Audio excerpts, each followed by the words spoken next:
하나님의 말씀은 신명기 16장 1절부터 8절까지 봅니다.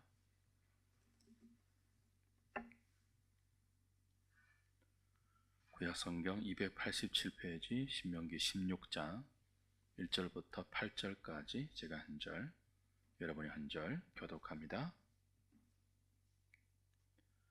아빕월을 지켜 내 하나님 여호와께 유월절을 행하라. 이는 아빕월에 내 하나님 여호와께서 밤에 너를 애굽에서 인도하여 내셨음이라.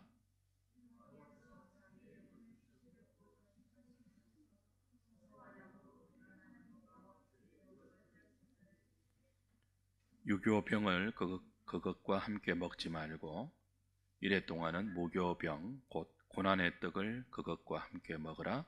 이는 내가 애굽 땅에서 급히 나왔음이니 이같이 행하여 내 평생에 항상 내가 애굽 땅에서 나온 날을 기억할 것이니라.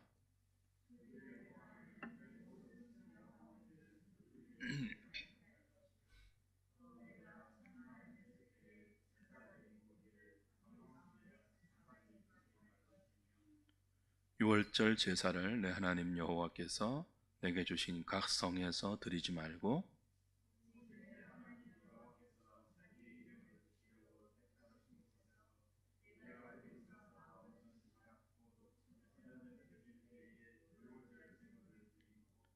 내 하나님 여호와께서 택하신 곳에서 그 고기를 구워 먹고 아침에 내 장막으로 돌아갈 것이니라.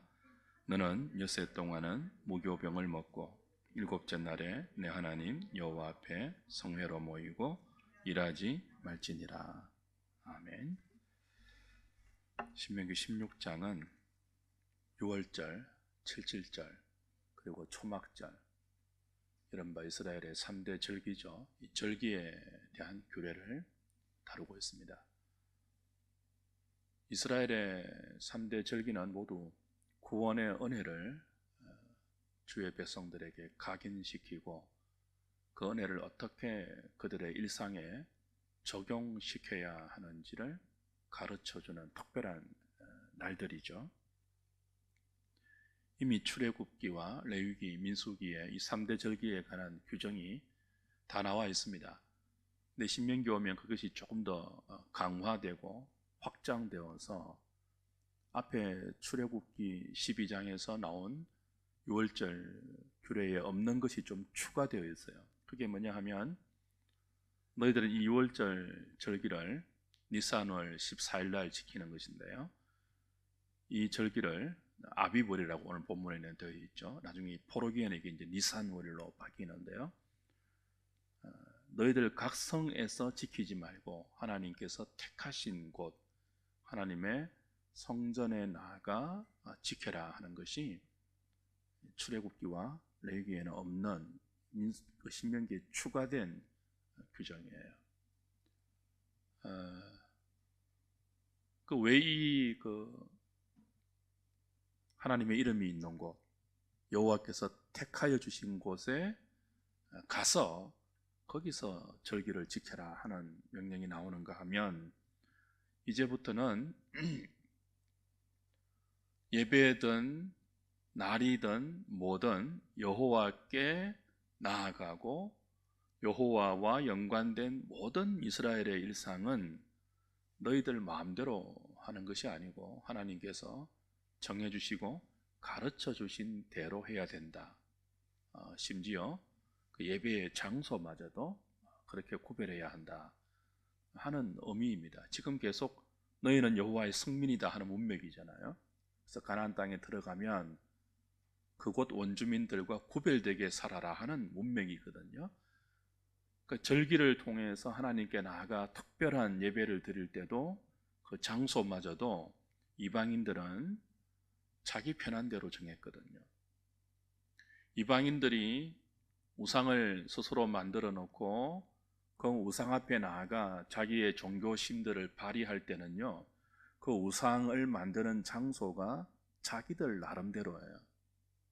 자기들이 보기에 영험한 장소, 혹은 자기들이 절하기에 편리한 장소, 그런 곳들을 정했죠.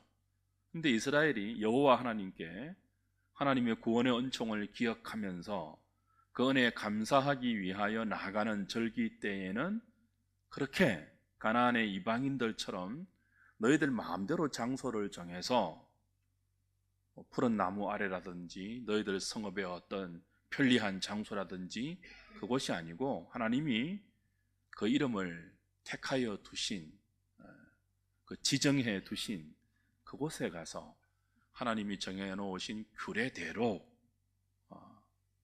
나를 예배하라, 뭐 그런 의미가 담겨 있습니다.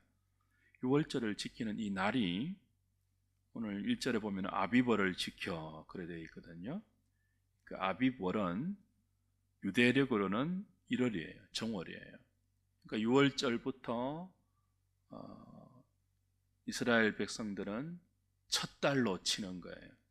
이게 태양력으로 보면 3, 4월경이죠. 그리고 원래 히브리 원력으로 보면 7월에 해당됩니다. 근데 그것을 하나님은 1월로, 아빕 1월로 정해주셔서 하나님께서 구원의 은총을 베푼 이 6월절부터 새해가 되게 한 거죠. 그 새해부터는 어떻게 하라고요? 너희들 마음대로 하지 말고 내가 내 이름을 택하여 두신 곳에 나와서 나의 뜻대로, 나의 의지에 너희들이 맞추어서 새해를 구원의 은총을 기억하면서 시작하라, 뭐 그런 뜻이 6월절에 담겨 있습니다. 신약교회는 더 이상 절기를 지키지 않죠. 6월절도 지키지 않고 77절도 지키지 않고, 77절은 맥추절이에요.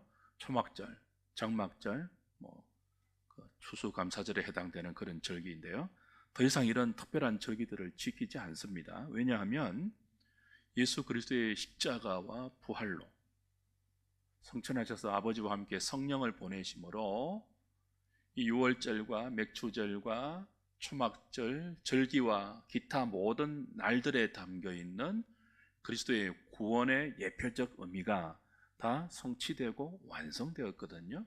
더 이상 이제 우리는 구약의 절기, 구약의 날들, 뭐 이런 것들을 지키지 않아요. 이 모든 것들이 그리스도의 부활로 성취되었기 때문에 그리스도의 부활을 기리는 주일에 구약의 모든 절기와 날들의 의미를 함축시켜서 함께 이 모든 날을 주일로 지키는 동시에 이 그리스도의 부활의 날을 신약교회는 구약의 모든 절기의 의미를 담아서 구원의 은총을 하나님께 감사하며 예배로 나아가고 있죠.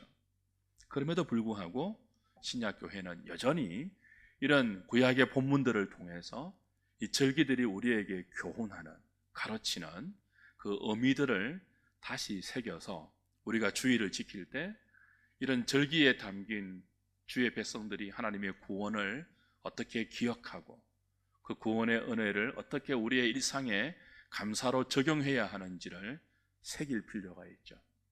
그래야 우리의 주일이 더 구원의 은총을 감사하면서 삼위 하나님께 나아가는 그런 예배가 될 수 있으니까 이런 구약의 절기들에 담긴 믿음의 원리, 또 본래적 취지, 이런 것들은 우리가 늘 살펴서 우리 신앙의 모토로 삼을 필요가 있는 것입니다. 오늘 6월절 먼저 좀 보겠습니다. 6월절은 말 그대로 패스오버입니다. 6월, 넘어갔다, 그런 뜻이에요. 출애굽기 12장 보면 하나님께서 이스라엘 백성을 애굽에서 탈출시킬 때 10가지 재앙을 통해서 탈출시키는데요, 마지막 10번째 재앙이 뭐예요? 장자의 재앙이에요. 그러니까 이 10재앙은 어떤 의미를 담고 있었습니까? 애굽이 신으로 섬기는 모든 가짜 신들을 심판하고 그 백성들을 거기에서 이끌어내는 뜻이거든요. 그 마지막 심판이 장자 재앙이에요. 그 이방인들이, 애굽 사람들이 신으로 섬기는 것 가운데 가장 큰 신으로 섬기는 것이 뭐예요? 자기 아들이에요, 아들. 이건 뭐 요즘도 똑같지 않습니까? 자식이 하나님 아닙니까? 근데 이제 장자를 심판함으로 바로와 애굽이 이스라엘을 놓아줄 수밖에 없는, 근데 애굽의 장자 심판이 하나님의 진노로 지나갈 때 모세를 통하여 이스라엘 백성들에게 약속하시죠. 니네들이 식구대로 어린 양을 잡아서 그 피를 너희들의 집 좌우 문설주와 임방에 바르면 나의 천사가 애굽의 장자를 치기 위해서 심판의 권세를 가지고 달려들 때 그 어린 양의 피가 발려있는 이스라엘 백성들의 집 문설주와 임방을 보고는 천사가 뭐 하는 거예요? 패스오버, 뛰어넘는 것입니다. 그래서 애굽이 전역이 장자가 죽어가는 그 심판의 곡소리 가운데 이스라엘은 어떻게 해요? 그 심판이 건너가서 오히려 그들이 하나님의 크신 구원을 경험하는 그 기막힌 구원의 날이 바로 유월절이죠. 그 유월의 은총을 그들이 기억하면서 우리가 애굽에서 해방되고 하나님의 성민으로 부름받은 것은 이렇게 유월절을 통해서 우리에게 구원을 베푸신 하나님의 크신 은혜의 결과이다 하는 것들을 잊지 않도록 그들에게 상기시키는 날이 유월절이에요. 특이한 것은 애굽의 10가지 재앙을 하나님께서 내리실 때는 그 9번째 재앙까지는 이스라엘 백성들에게 아무것도 요구하지 않았어요. 근데 마지막 10재앙은 무엇을 요구하십니까? 출애굽 바로 전에 모세를 통해서 말씀해 주시죠.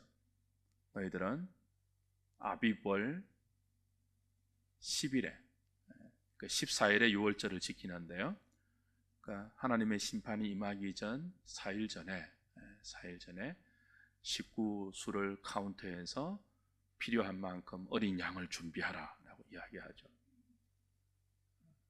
그리고 이제 그 하나님의 심판이 임하기 바로 전에 하나님이 사인을 주시면 뭐 합니까? 어린 양을 잡아서 피를 흘리고 그 피를 너희들이 살고 있는 집의 문설주와 임방에 바르라고 합니다. 그래야 하나님의 심판이 지나간다고 말씀을 주세요. 그럼 생각해 보세요. 아직 하나님의 심판이 지나가지 않았습니다. 6월절이 되면, 6월절이라고 말하는 그 날이 되면 하나님의 큰 심판이 애굽 전역을 지나갈 텐데 그 심판에서 너희들이 구원받기 위해서는 어린 양을 잡으라는 거예요. 그 양의 피를 너희들이 살고 있는 집에 바르라는 거예요. 이 말을 들었잖아요. 그럼 누가 살까요? 그날 저녁에, 하나님의 심판이 지나가는 저녁에 그 말씀을 들었어도 무슨 그런 일이 있을까? 무슨 소설을 쓰고 있는 것도 아니고 생뚱맞은 어린 양을 잡아가지고 그날 저녁에 다 식구대로 먹고 그 피는 우리가 살고 있는 집에 다 바르라고 하면은 그 집 전체가 피비린내로 진동할 것인데, 그죠? 황당한 일로 들릴 수 있거든요. 누가 그럼 그 피를 바를까요? 그 말씀을 그대로 믿는 자들이에요. 그러니까 마지막 장자의 심판 때는 하나님께서 무엇을 요구하시는 것입니까? 하나님 말씀에 대한 믿음을 요구하세요. 하나님 말씀을 믿고 식구수대로 어린 양을 잡아서 실제로 그 어린 양의 피를 바른 자들만 하나님의 심판에서 패스 오버, 하나님의 심판이 자기를 지나가는, 유월하는 그 은혜를 입고 구원의 은총을 누리게 되는 거죠. 주 안에 사랑하는 여러분, 하나님의 심판이 애굽 전역을 지나갑니다. 애굽의 모든 집안은 장자가 죽어가면서 곡소리가 납니다. 장자가 죽는다는 것은, 장자는 대표성이 있거든요. 그 집 전체를 하나님이 사실은 심판한다는 그런 의미가 있는 거예요. 근데 애굽 전역에 하나님의 진노와 심판으로 곡소리가 나고 사망의 냄새가 진동하는데 이스라엘 백성은 유월절 어린 양의 피 때문에 구원을 받지 않습니까? 근데 사실 이스라엘 백성도 구원받을 만한 아무런 조건이나 자격이 없어요. 애굽 사람이나 뭐 이스라엘 백성이나 똑같잖아요. 똑같이 그날 밤에 하나님의 무서운 진노의 심판 앞에 이스라엘 가정에도 곡소리가 나야 하는데, 그들은 하나님이 주신 믿음의 은총을 허락받고 어린 양의 피 때문에 구원을 받죠. 그럼 어린 양의 피가 무슨 효력이 있는 것입니까? 마술적인 효력이 있는 거예요? 그렇지 않죠. 기독교는 이상한 그런 주술적인 종교가 아니에요. 어린 양의 피를 보고 심판의 천사가 건너갔다는 것은 하나님의 약속에 의한 것입니다. 그 피 자체가 어떤 마술적인 주술적인 효력이 있는 것이 아니고 이미 만세전에 삼위 하나님 사이에 구원의 협약을 신실하게 역사 가운데 하나님께서 시행하시는 거죠. 만세전에 성부와 성자와 성령 사이에 죄인들을 향한 구원의 약속을 언약으로 맺었죠. 성부는 성자를 당신의 택하신 백성들을 위해서 피 흘려 희생시키기로 약속하셨고, 아들은 그 아버지의 계획에 순종하기로 약속을 하셨습니다. 그리고 성령은요, 성부께서 택하신 자들에게 이 삼위 하나님의 구원의 협약을 믿을 수 있도록 역사하는 그런 역할을 맡아서 실제적으로 역사 속에서 구약 이스라엘 백성들에게 삼위 하나님이 그 일을 진행시키죠.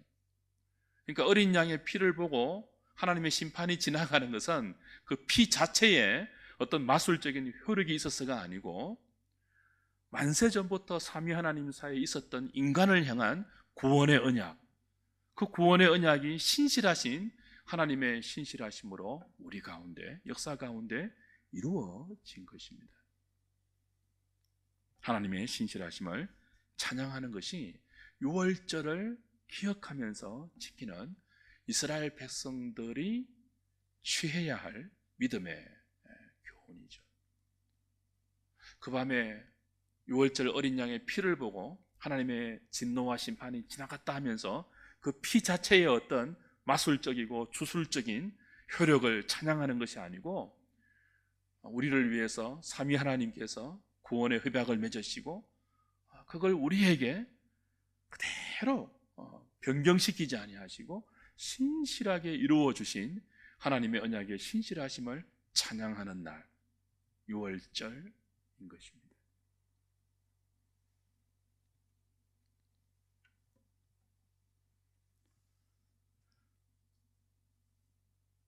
그렇다면 이스라엘이 대대로 유월절을 지키면서 어린 양의 언약을 주신 하나님의 은혜를 찬송하고 동시에 그 은혜를 믿음을 통하여서 우리에게 펼치신 믿음의 중요성을 그들이 다시 확인해야 하는 거죠. 하나님의 말씀을 믿고 어린 양을 잡아서 그 피를 믿음으로 바르지 않았습니까? 그것이 구원의 시작이거든요. 그래서 유월절을 대대로 지키면서 이스라엘 백성들은 무엇을 배워야 합니까? 하나님의 이 신실하신 구원의 은총은 우리의 믿음을 통하여 역사한다는 것을 배우고, 앞으로 그들은 무엇을 하든지 하나님의 신실하신 그 구원의 은총을 믿는 믿음으로 살아야 함을 유월절 의식을 지키면서 배워야 하는 것입니다. 그들의 삶에 적용해야 하는 것입니다. 이제부터 어떻게 산다고요? 내 마음대로 살지 않고 유월절을 하나님의 이름이 있는 곳에서 지키듯이, 그리고 나에게 하나님 말씀 믿을 수 있는 믿음을 주신 성령님을 의지하면서 이제부터 내 마음대로 살지 않고 믿음으로 살겠습니다 하는 다짐을 하는 날이 유월절 절기입니다. 그래서 유월절은 구원의 출발을 의미하죠. 출애굽기 12장 한번 가보십시오. 이게 이제 무교절과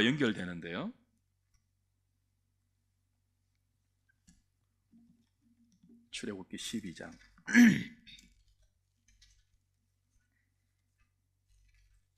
처음 6월절 규례를 주시는 장면입니다. 3절부터 보십시오. 너희는 이스라엘 온 회중에게 말하여 이르라. 이달 열흘에, 이달은 이제 아비브를 말하는 거예요. 이달 열흘에 너희 각자가 어린 양을 잡을지니 각 가족대로 그 식구를 위하여 어린 양을 취하되 그 어린 양에 대하여 식구가 너무 적으면 그 집의 이웃과 함께 사람 수를 따라서 하나를 잡고 각 사람이 먹을 수 있는 분량에 따라서 너희 어린 양을 계산할 것이며 너희 어린 양은 흠없고 1년 된 수컷으로 하되 양이나 염소 중에서 취하고 이달 14날까지 간직하였다가 해질 때에 이스라엘 회중이 그 양을 잡고 그 피를 양을 먹을 집 좌우 문설주와 임방에 바르고 그 밤에 그 고기를 불에 구워 무교병과 쓴 나물과 아울러 먹되 날것으로나 물에 삶아서 먹지 말고 머리와 다리와 내장을 다 불에 구워 먹고 아침까지 남겨두지 말며 아침까지 남은 것은 곧 불사르라. 11절 너희는 그것을 이렇게 먹을지니 6월절 어린 양을 이제 그날 저녁에 먹거든요. 출애굽하기 바로 전날 이렇게 어린 양을 잡아서 피에 바르고 나서 남은 고기를 이제 먹는 거예요. 어떻게 먹습니까? 허리에 띠를 띠고 발에 신을 신고 손에 지팡이를 잡고 어떻게 먹으라고요? 커피 먹어라. 이것이 여호와의 뭐라고요? 6월절이니라. 좀 이상하지 않습니까? 여러분 밥 먹는데 어떤 자세로 먹어요? 어떤 복장을 하고 먹어요? 허리에 띠를 띠고 발에 신을 신고 손에 지팡이를 잡고 어떻게 먹는다고요? 커피 먹어요. 6월절 식사입니다. 이게 이제 예수님이 6월절 어린 양으로 십자가로 가시면서 제자들에게 마지막 성만찬을 제정해 주시죠.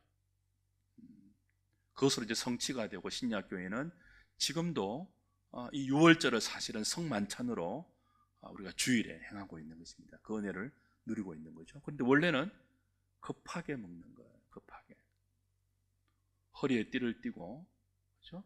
손에 지팡이를 잡고 발에 신발을 신고 이거 출발 준비거든요. 급하게 먹는 거예요. 느긋하게 먹지 않습니다.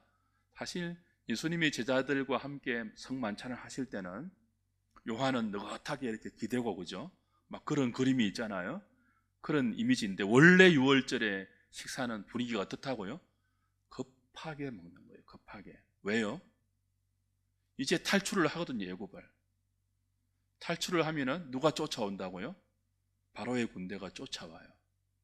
그래서 그 밤에 먹는 6월절 식사는요, 무교병과 쓴 나물과 함께 먹습니다. 나중에 무교절 때 배울 건데요. 무교병이 뭡니까? 누룩 없는 떡이에요. 그 누룩은 발효시켜서 먹기에 좋도록 만드는 역할을 하지 않습니까? 떡과 빵을 부드럽게 만드는 역할이거든요. 근데 이거 하려면은 넣어서 발효되는 기간을 기다려야 돼요. 지금 기다릴 텀이 없잖아요. 왜요? 애굽의 바로가 군대를 이끌고 이스라엘을 잡으러 오는데 무슨 발효를 시켜서 먹기 좋은 떡과 먹기 좋은 빵을 만들어서 느긋하게 먹을 그런 그 분위기가 아니란 말이죠. 급하게 먹으면서 애굽을 탈출하는 날이 6월절입니다. 그래서 이제 구원을 받고 나서 약속의 땅에 들어가서 해마다 이 6월절을 지키는데 그것을 상기시키죠. 이 6월의 은혜로 구원을 받아서 주의 백성이 되었다면 이제부터 이들의 삶은 유유자적하는 삶이 아니에요. 구원을 즐기면서 이 땅의 분복을 마음껏 즐기면서 그런 분위기가 아니고 뭐예요? 손에 지팡이를 잡고 허리에 띠를 띠고 발에 신발을 신고 무교병과 더불어서 급하게 먹는, 그리고 뭐 애굽을 탈출하는, 구원은 그런 거예요. 애굽을 탈출하는 거예요. 여러분 애굽을 탈출하는데 휘파람 불면서 산천 경계 구경하면서 롯의 처처럼 뒤돌아보면서 그게 아니죠. 뒤에서 바로가 쫓아오잖아요. 병거와 군대를 거느리고 잡으러 쫓아온단 말이죠. 급하게 가야죠. 애굽은 죄와 사망의 대명사입니다. 우리가 몸담아 살고 있었던 옛사람의 삶을 대변하는 것이 애굽이에요. 우리 안에는 애굽의 노예 근성이 늘 남아있죠. 이스라엘이 애굽을 나오고 나서도 틈만 나면 뭐였습니까? 돌아가자, 돌아가자 그랬잖아요. 애굽으로 돌아가자, 그때가 더 좋았다 그랬잖아요. 유월절을 지키면서 뭐 하는 거예요? 우리의 구원은 다시는 애굽으로 돌아갈 수 없는 급하게 나온 그 애굽이 대변하고 상징하는 죄와 사망의 권세에서 급하게 나온, 다시는 돌아갈 수 없는 그런 구원임을 그들이 기억하면서 그들의 일상에 여전히 남아있는 옛사람의 본성에 대한 끝없는 유혹을 유월절 절기를 지킬 때마다 눌러야 하는 거죠. 야, 우리가 혹시나 좀 마음이 느슨해져 있고 애굽에 대한 그리움에 우리의 경계심이 허물어져 있다면 다시 그 허리에 띠를 띠고 다시 발에 신을 신고 다시 손에 지팡이를 잡고 다시 믿음의 경주를, 그 애굽에서 탈출하는 그런 마음을, 죄에서부터 멀어지는 그런 마음을 먹는 날이죠. 여러분, 죄와 사탄은 우는 사자처럼 우리를 삼키려고 두루 돌아다닙니다. 기회를 노리고 있다고요. 우리의 목덜미를 물려고 기회를 노리고 있다고요. 다시 하나님의 전신갑주로 무장하고 우리의 삶을 믿음으로 경주하는 구원의 은총이 우리에게 주는 의미가 무엇인지를 상기시키는 날. 어떤 날이라고요? 여호와의 유월절이죠. 그래서 유월절은 무교절로 이어집니다. 유월절은 니산월 14일 저녁이에요. 그 하루의 하루. 그리고 이 하루는 유월절 저녁 식사를 급하게 먹는 것으로 끝이 나고 그 다음 날부터 일주일 동안은 무교절로 이어집니다. 무교절 일주일 내내 누룩이 없는 무교병을 먹으면서 무교절을 이제 지키는 거예요. 이 유월절과 무교절은 사실은 하나의 명절로 이렇게 간주되고 있죠. 그러나 엄밀히 따지면 뭐죠? 첫째 날은 니산월 14일은 유월절이고 15일부터 일주일간은 뭐예요? 무교절이고 합치면은 8일이 되는 거죠. 여러분, 얼마 전에 우리 에스겔에서 묵상할 때 새 예루살렘, 새 성전에서 회복된 예배를 드릴 때 이 유월절은 이제 7일로 변경이 됩니다. 유월절과 무교절이 합쳐가지고 8일에서 7일로 변경이 되면서 완전한 어떤 하나의 완성을 이루는 그림을 보여주는데요. 여하튼 이 급하게 먹는 여호와의 유월절이 무교병을 일주일 먹는 무교절로 연결되면서 이스라엘 백성들에게 또 하나의 영적인 의미를 교훈하고 있죠. 그게 무엇이겠습니까? 무교병, 아까 첫 번째 의미는 뭐였죠? 애굽을 급하게 탈출하기 때문에 누룩을 넣어서 빵을 맛있고 부드럽게 할 텀이 없다는 것을 첫 번째로 의미해요. 구원은 죄로부터 급하게 돌아서는 거예요. 급하게 탈출하기 위해서 무교병을 먹는 거죠. 그래서 일주일 내내 무교병을 먹으면서 우리의 구원이 어떻게 죄로부터 긴박한 탈출을 요구하는지를 다시 새기고, 동시에 두 번째는 이 무교병을 일주일 내내 먹으면서 어떤 의미를 또 새기는 것입니까? 여러분, 무교병은 누룩이 없는 떡이잖아요. 누룩이 없는 떡은 딱딱하죠. 먹기 힘들어요. 그래서 오늘 본문에는 고난의 떡, 그렇게 표현을 해요.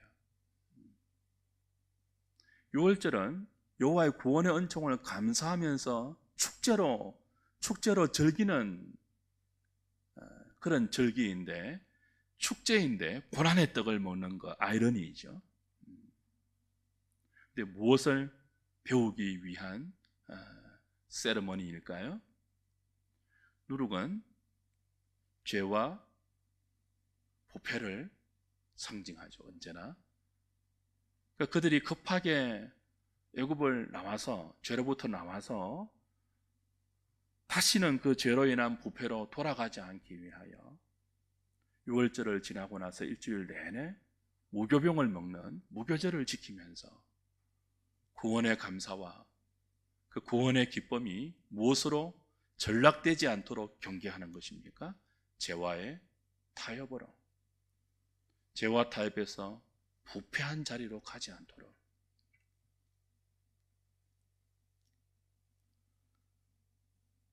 여러분, 우리 신자의 삶이 세상과 조금 타협하면요, 그러니까 훨씬 부드러워집니다. 살기가 편안해져요. 마치 뭐처럼요? 누룩을 넣은 떡이 먹기가 훨씬 좋은 것처럼. 근데 무교절은 일주일 내내 고난의 떡을 먹는 기간이에요. 구원의 은혜를 감사하면서 즐기는 축제인데 정작 그 축제 기간에 먹는 것은 고난의 떡이에요. 무엇을 배운다고요? 우리의 삶도 먹기 좋은 떡을 위해서 누룩을 섞는 순간, 적당히 세상과 타협하는 순간 삶이 말랑말랑해지고 부드러워져서 더 살기 편한 것이 사실이지만, 그러나 하나님께서 원하시는 것은 말랑말랑한 삶 이전에 설령 고난의 떡을 먹는다 할지라도 애굽에서 급히 나온 것처럼 다시는 죄와 타협하지 말고, 우리의 삶이 조금 어렵고 조금 거칠고 조금 힘들다 할지라도 믿음으로 하나님을 바라보고 나아가라 하는 의미가 유월절과 무교절에 담겨 있죠. 우리는 이제 특별한 날을 유월절과 무교절로 지키지 않습니다. 우리는 매일이 주의 날이고, 그렇죠? 이 매일이 주의 날인 여기에 유월절과 칠칠절, 무교절, 초막절 다 영적인 의미가 다 담겨 있습니다. 그러니까 매일 우리는 구원의 은혜가 우리에게 무엇을 요구하는지를 기억하고 우리의 심령에 새기지 않으면 이 세상을 믿음으로 여정하는데, 순례하는데 쉽지가 않아요. 늘 우리에게 어떤 유혹이 있죠? 누룩이 있는 떡을 먹고 싶어. 이제는 좀 즐기고 살고 싶고 편하게 살고 싶고 내 마음대로 살고 싶고, 그런 유혹이 늘 우리 안에도 있고 우리 밖에도 있기 때문에 우리는 매일 이 주의 날, 특별히 주일에 예배하면서 이런 유월절과 무교절의 의미를 다 우리의 심령에 새겨야 하는 것입니다.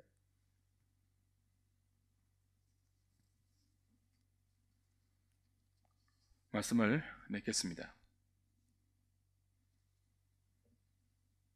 오늘 저와 여러분들의 신앙 여정, 천성을 향하여 순례하는 이 순례의 여정도 유월절 어린 양 대신 하나님의 아들을 통하여 주신 구원의 은혜를 늘 기억하지 않으면 믿음으로 살면서 부딪히는 수많은 문제들을 사실은 극복할 수 없습니다. 그래서 나를 위해서 십자가에 죽임당하신 어린 양 대신 예수 그리스도의 은혜, 흘려주신 어린 양 그리스도의 피와 지켜주신 살, 그것을 역사 가운데 신실하게 시행하신 삼위 하나님의 신실하심, 그것을 바라보고 하나님이 허락하신 주 예수 그리스도가 허락하신 당신의 피와 당신의 살을 먹는 그 믿음으로 육신의 양식인 떡과 빵과 물 이전에 영혼의 양식인 예수 그리스도 자체를 믿는 그 믿음으로 우리의 남은 생애를, 천성을 향한 나그네와 행인의 삶을 다시 시작하겠습니다. 어떻게 해요? 유월절 식사 먹을 때 손에 지팡이 잡고 허리에 띠를 띠고 발에 신발을 신고 급하게 먹었던 것처럼 남은 생에 풀어 느슨하지 않고 다시 하나님의 전신갑주로 무장해서 믿음으로 잘 달려가겠습니다 하는 마음의 무장이 매 순간 사실은 필요하죠. 우리의 유월절인 것입니다. 이 6월절의 은혜를 잘 담아서 하나님을 신뢰하면서 믿음의 경주를 잘 달려가는 저와 여러분 되시기를 주님의 이름으로 부탁드립니다. 찬송하고 기도하겠습니다.